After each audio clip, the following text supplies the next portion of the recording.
All right, so today we're going to break down a really powerful philosophy. It's all about how to win when it feels like everything is stacked against you.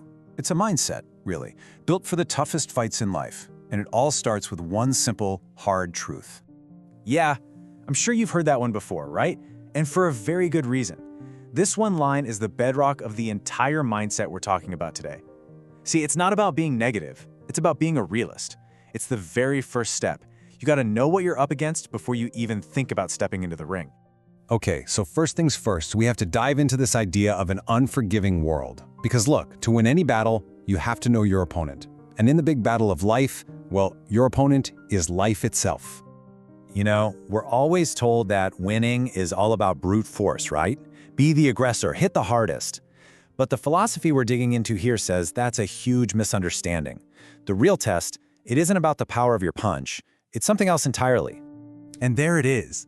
That's the core truth of this whole thing. It really doesn't matter how tough you think you are. Life will always hit harder. It has the power to beat you to your knees and keep you there permanently, but only if you let it. The goal isn't to somehow dodge every hit. That's a game you're always going to lose. Okay, so if life is always going to hit harder, how in the world do you win? Well, that's what this next part is all about. The formula for resilience. It's not about hitting back. It's about something way more difficult. So this completely flips the script on what it even means to win. It's not about how many punches you land, it's about how many you can take. Winning becomes a measure of your endurance, your ability to absorb everything life throws at you and still, somehow, just keep moving forward.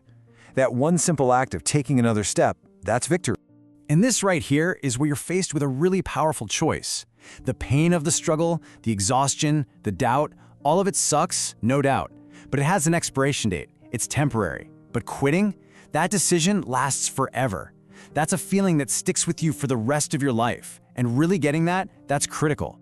So if winning is just about moving forward, how do you do it when you can barely even stand? The answer isn't some huge heroic leap. No, it's something much, much smaller. And frankly, a lot harder. It's the fight for inches. Because life, man, it really is a game of inches. The margin for error is razor thin. We're talking about being just a half a step too slow, or a half a second too late. That little gap between making it and not making it, it often comes down to these tiny, tiny measurements. And you may be asking, okay, so where are these inches? Well, guess what? They're not hiding, they're right in front of you, right now. Every single minute, every single second is a new chance to gain just a little bit of ground or to lose it. Look, this is the only way back from the bottom. It's not pretty, it's not fast, it's this slow, painful climb out of whatever hell you find yourself in. You don't get there in one giant leap. You get there by clawing your way forward one single inch at a time. But here's the thing. All that physical struggle for inches, that's only half the story. The real war, the one that truly decides if you win or lose, is fought on a much smaller battlefield, the one right between your ears. Listen, when you have a dream, you have to protect it like it's your life, because it is. It's going to be under constant attack, not just from your circumstances, but a lot of the time from the people closest to you. People who couldn't do it themselves will be the first to tell you that you can't. Protecting that dream means building a fortress around it, keeping it safe from all that doubt. And this right here, this is the ultimate self-fulfilling prophecy, isn't it? What you tell yourself on the inside becomes your reality on the outside. The person who truly believes they can, and the person who truly believes they can't, well, they're both almost always right. The whole battle is won or lost based on which one of those voices you decide to listen to. So, all of this, it boils down to one simple, powerful question for you. Forget what other people think, forget all the noise. When you strip away the fear and the self-doubt, who do you really want to be? And isn't this just a crazy idea? That what we're really scared of isn't that we're not good enough? It's that we're way, way more powerful than we let ourselves believe. We're terrified of our own light, because if we actually embrace it, that means we have to accept the huge responsibility of living up to it.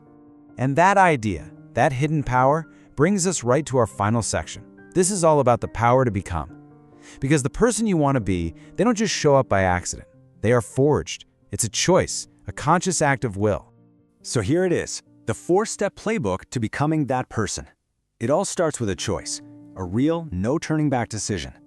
Then comes the hard part, sacrifice. You have to be willing to let go of who you are now to make room for who you're going to become. After that, it's just pure, relentless work. And only after all that do you get your reward. Okay, this is absolutely crucial. We have to get this straight. Talent is what you're born with. It's a gift, pure and simple. But skill? Skill is something else entirely. Skill is earned. It is forged in those lonely hours of practice, day after day. Never, ever confuse the two. And this is where it all comes together. Knowing what you're worth, that's step one. But it's not enough. You have to go out and get what you're worth, and that means you've got to be willing to take the hits. Pointing fingers and making excuses, that's the easy way out.